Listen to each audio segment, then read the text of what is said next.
Okay, everyone, what we're going to do on this video here is we're going to go through the student loan component of the project here. If you're going to be borrowing money for your college tuition, this is going to be what you're going to want to click on and go through. You're going to notice that there are two financial aid links built into the LRC course page. We're going to go through those two with you. We're going to first start with the loan calculator. So if you were to click on the loan calculator, it's going to bring you to the FAFSA financial aid website.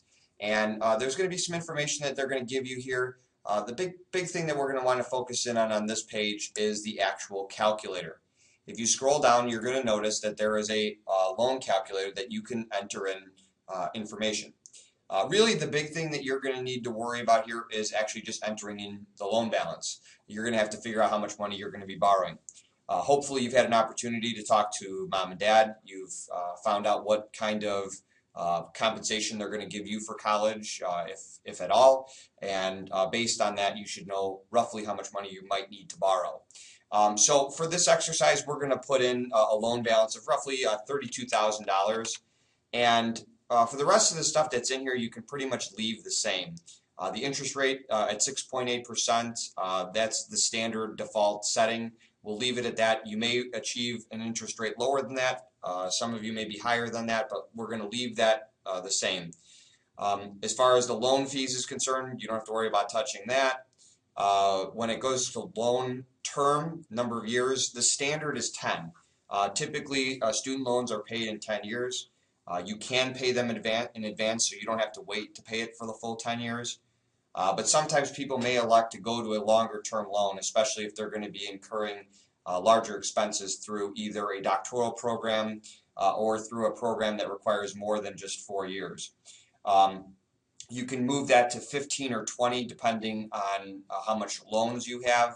But just remember the kind of rule of thumb that we've talked about in our unit on credit.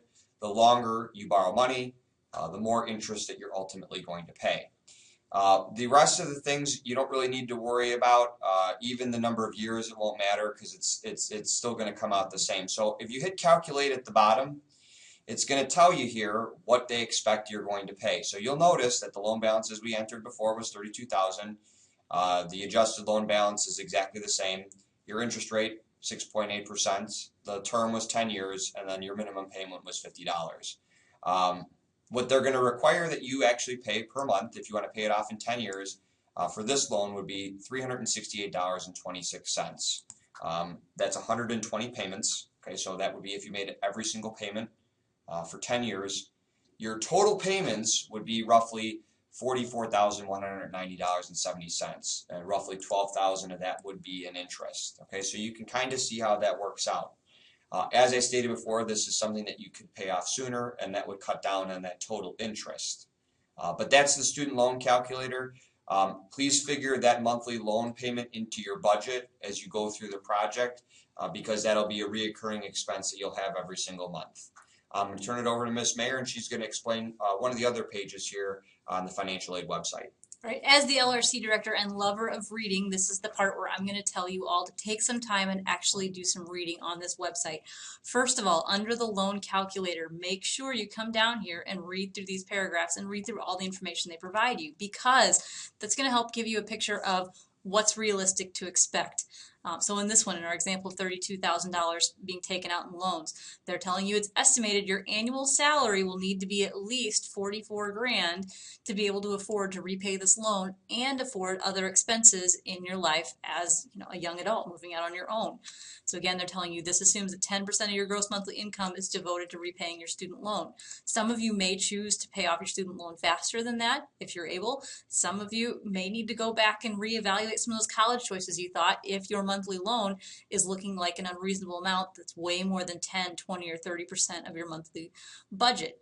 So some things to think about: read through this, look at the information, and think really critically. We're giving you the time to figure out what's realistic for your future. Also, under the same financial aid website, they're going to give you some information about scholarships, what types of loans are out there, how savings plans can work. If your parents have a savings plan for you, what are the details on that in terms of what sort of interest you're going to be able to get off of it and what it's going to save you. Also, some of you may want to look into things like ROTC or military aid as a veteran, or signing up for a recruiting thing to make sure that it helps pay for part of your school. Again, these are all great links to explore. Each of you is going to have a very different scenario, so take a look at it, make this meaningful for you. Also, for those of you who are lucky enough to have parents or grandparents who have allowed you to take no loans, one of the things that we recommend that you do with the loan calculator is to take your full amount of school, and I'm going to give you an example from a student this semester who is going to be paying or would be paying $120,000 for school, but parents are paying for all of it, which is an incredible blessing, and hit calculate. And so what this shows you, if your parents are paying for everything, how much your loan payment would have been and how much your parents are saving you in interest. 45 grand is a lot of money. So for those of you that have family or someone who's gifting you your education, plug that amount in and find out not only are they giving you this amount, they're actually gifting you this as well, because that burden is not going to be something that you're going to have to deal with.